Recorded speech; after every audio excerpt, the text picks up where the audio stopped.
Over 30 million people all over the world have already sung songs by Chris Tomlin, and chances are your church sings those as well. And Chris Tomlin hanging out with us right now. How are you? Doing great, man. Great to see you. I love this. So you've been working on a brand new album all summer too, and it's kind of a lot of collaborations. You're calling this one Chris Tomlin and Friends because basically you're reaching out to other people like the guys from Florida Georgia Line, and Lady A, and Thomas Rhett, and a lot of others. Like, how did this whole idea come together? Great question. This is not something I saw coming, man. This was not in the plan, in the great scope of records to do. This has been. I've been telling people recently. This is a beautiful example of just the river is flowing. Get in the river and let it take you where it's taking you. Because I was not planning this, not looking for it. So much so, last year about this time, a little over last year, May of last year, of 2019. I finished my tour, spring tour. I don't know if you remember this, but that was back when you could do concerts and people came to those things, and it was that. Remember those days?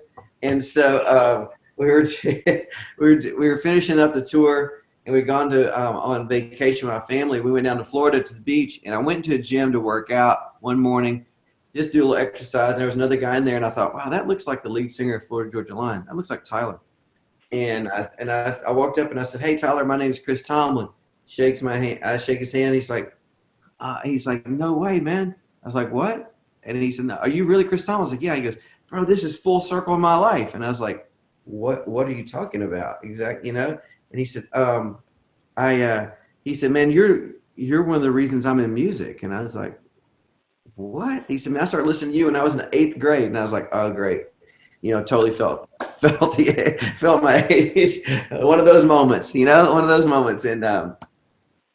And so he said, man, I started listening to you all through high school and was doing your music all through high school, my youth group. And I got to college and I went to this conference called Passion when I was in college.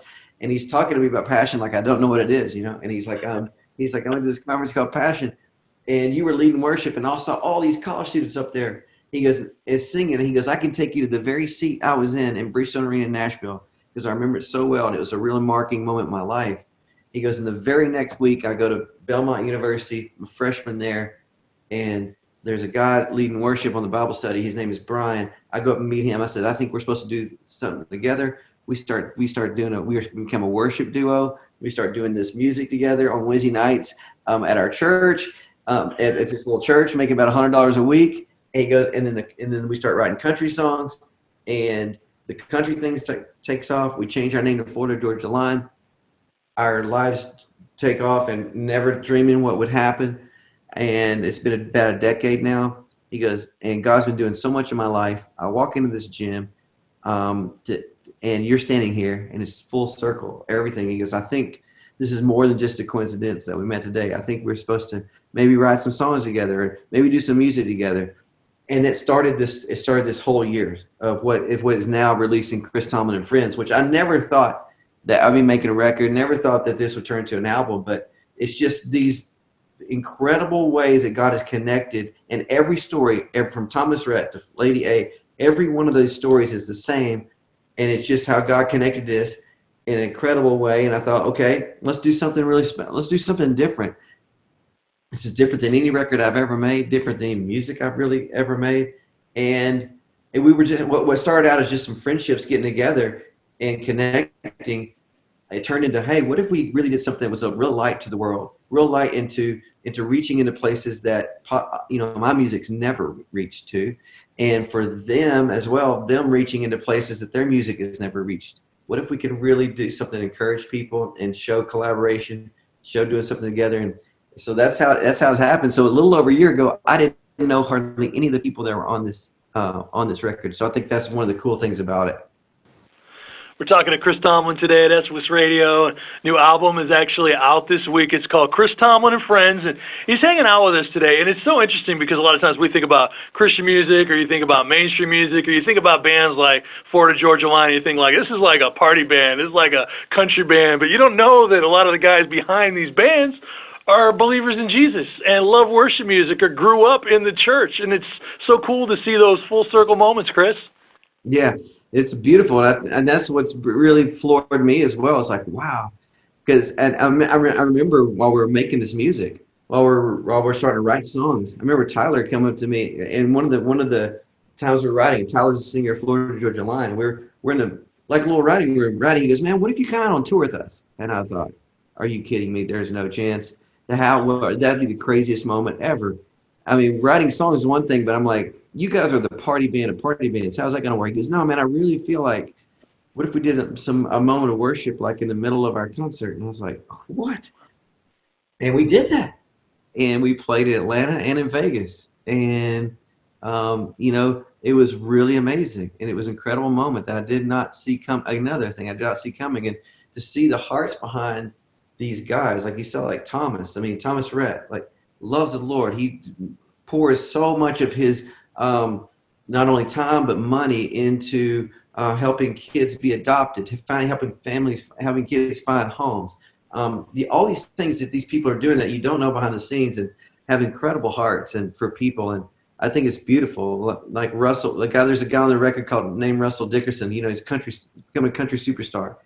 He was my guitar tech for years on the road with me, and was on the bus with me for years before he went off into country music. So there's so many stories in this record that's really fun to tell. So I want to go back to that concert that you did with Florida Georgia Line in Atlanta, and then it went so well. They're like, we got to do this in Vegas, obviously, where we live. And so they bring you out. I mean, this is like a party session at a country concert. And Tyler's like, hey, I actually started by playing music in church, and Chris Tomlin was a guy that I sung a lot of his songs when I was in college, and let's just bring him out here for a second. I mean, was that just like, hey, Chris, come on out in the spotlight? You're like, wait, you want me to like sing How Great Is Our God, or what's this going to be like? Like, people came here, they think they're ready to party, but they're about to worship. How am I going to like land the plane on this to grab their attention in this setting? So I did it in Atlanta first. We did it in Atlanta first. And my wife went with me, and everything you're saying is exactly what was going through my mind. I was like, I'm about to be booed off stage. Everywhere I go is my own concert, and people are they're used to what's happening. People did not come here for this. I don't know how this is going to go. My wife she's petrified. She's like, oh my gosh, Chris, this is, and I was like, and so when Tyler said, I'm going to bring out my buddy Chris, and we're going to take this we're going to have some praise from him. And I was like, oh my gosh, what's happening in my life right now? So I'm walking on stage, it's massive. There's so many people there. And of all people that are at the concert, Pat Barrett, who we all love, Pat is I had texted him. I said, hey man, I'm coming to the Atlanta, Florida Georgia Line concert. He goes, oh, that's awesome. I'll be there.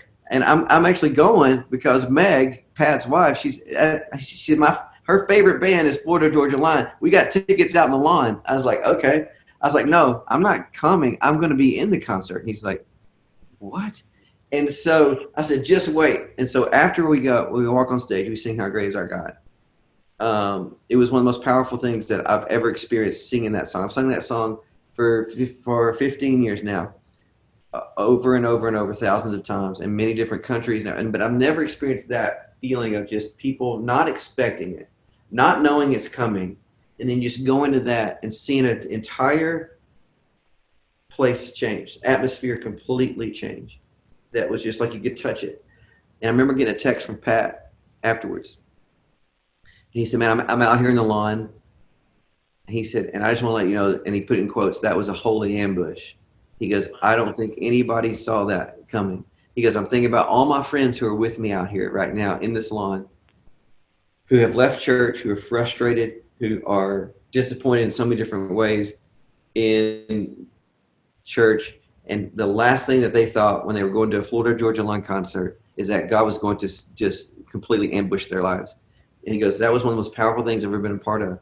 So much so, it felt like it was electricity on stage. I remember Tyler, he's playing, and he's looking at me on stage, and he just keeps going, he's saying, wow. He's like, just like this. And afterwards, he said, I think that was one of the most powerful music moments of my life. And he said, let's keep doing this. And what if we he said, we're playing in Vegas soon. We have this residency in Vegas. What if we do one of the nights there? And I thought, okay, let's do it. We come to Vegas, and I'm thinking Atlanta's one thing. Vegas is a whole nother thing, right? With just the audience of who's going to be there. Mm-hmm. And I had the same nervousness again, and I watched this, but for some reason I see this lady, and I watched her all night at the Vegas concert. And I think it was, I can't remember. I think it's Planet Hollywood or one of the casinos there, one of the big things they're playing. And I'm watching her. She's in the middle of the crowd, and all night she has just been partying. I mean, she's just been going to town, just screaming, loving it. And so she's just like every song, she's just doing this. So I thought, and I noticed her because she's just so out there, you know. And I thought, I wonder what that lady's going to do when I walk on stage, if it's going to be a downer for her. And so I walk on, and so I start singing "How Great Is Our God" right there at Planet Hollywood, and all the people, and I get a glimpse of her, and she is just like, she's got her hands in her face, tears coming out of her eyes, just bawling. And I couldn't help but think, what must God be doing? What must her story be? What must God be doing in that moment in her life that none of us know, and that she didn't see coming? And what an incredible opportunity, right, to do these things, because is that not what this is all about? Is that not what you're on the radio about every day? Is that not what this is all about? Is to have a moment to reach people that you never thought you could even reach, and with the good news, with the gospel, with grace, with the love of God, and that these doors have been opened in this way. It's just been the surprise of my life this year, you know, for sure. Yeah.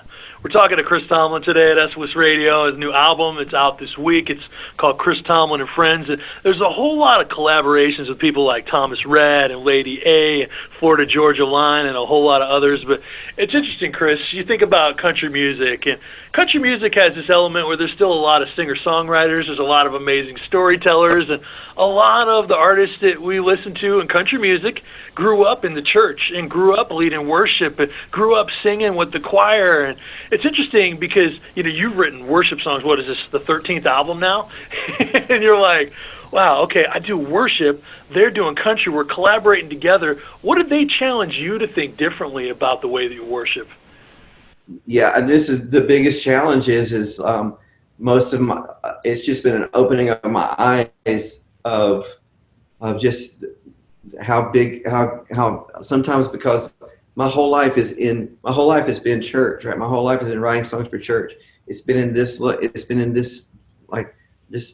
box is a bad word, but it's been in this world, and this is what I know. And to see that all of those walls just smash down, just be completely crumbled, and that people are so hungry to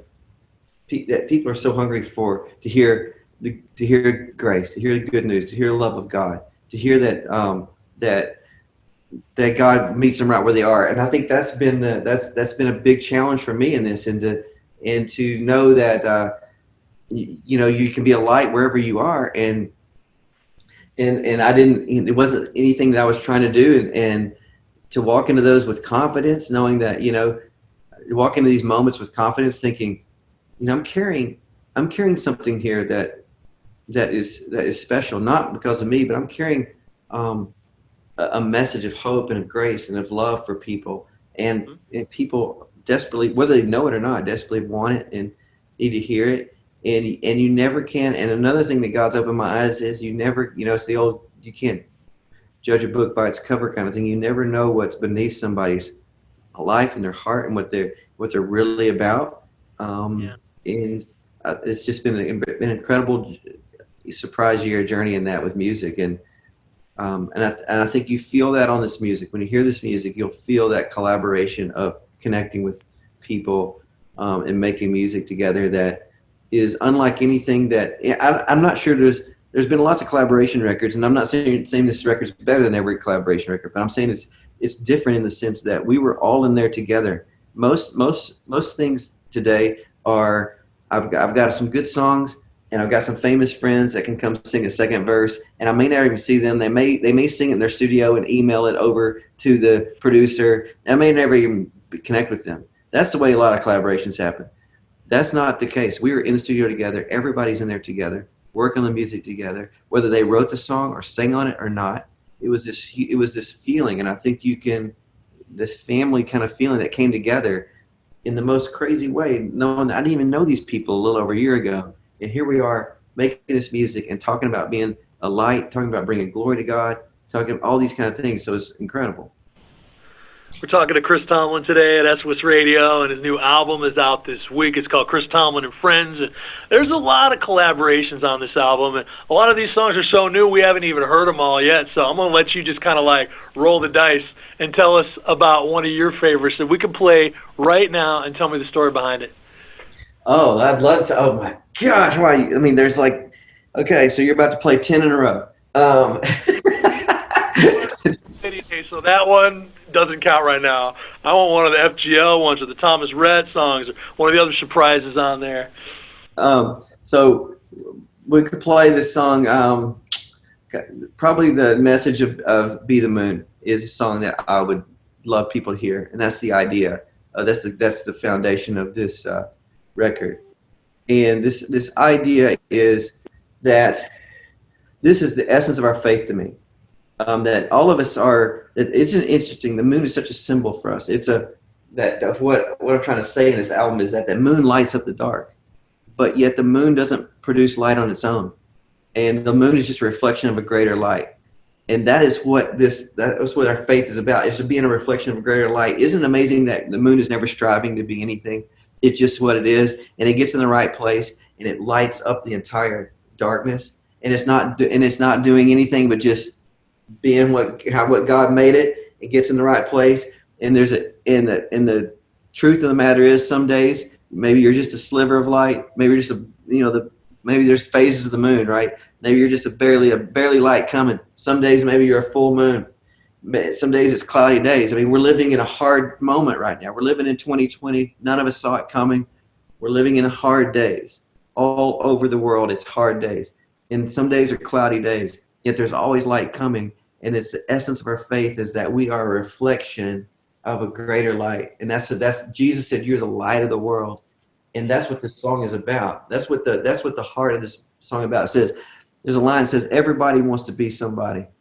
I want to be somebody too, but if I'm going to be known for something, I want to be known for you. I want to be the moon," and it's this idea of just being a reflection of the light of God. So that message has a real it's a strong throughout the whole album. We were talking about this concept with every artist, just this idea of being the moon, being a light reflection of a greater light.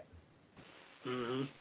We're talking to Chris Tomlin today at SOS Radio, and his new album is out this week. And it's interesting, you've written 13 worship albums over the years, Chris, and written collaborations with a lot of other artists and things through Passion and other projects, but I find it interesting that in a lot of different seasons, you'll write a song, and someone else will write a song, and someone else will write a song in California at Bethel Church, or someone will write something in Southern California, or Carrie Job and Cody Carnes will write something, or the guys from Passion will write something, and Crowder and Matt Maher are writing something, and then you find like 3 or 4 months later, these songs all release, and often there's similar themes. Do you feel like God is moving something like through the sphere of worship that like you don't even realize is going on at the time, or do you feel like there's just a lot of coincidence? Well, it's interesting. No, I think that God speaks, and I've seen that. What you're saying is so right on. I've seen it so much. If God just kind of has this message to the world, and He's sending it through different ways. I find it interesting that I'm in a collaboration, 2 collaborations called Be a Light and Be the Moon. And 2 of them, and they're worlds apart, happened completely different times, and yet saying the same thing. And this idea, you're exactly right. I love how God speaks in a very, very direct way all over the world. And He connects us that way. I think God connects us this way to His message for the world, and it's definitely not coincidence. Yeah, I guess we'll have to wait and see what He's working in that sphere right now. We'll hear those songs probably in like 6 months, right? Yeah, exactly right.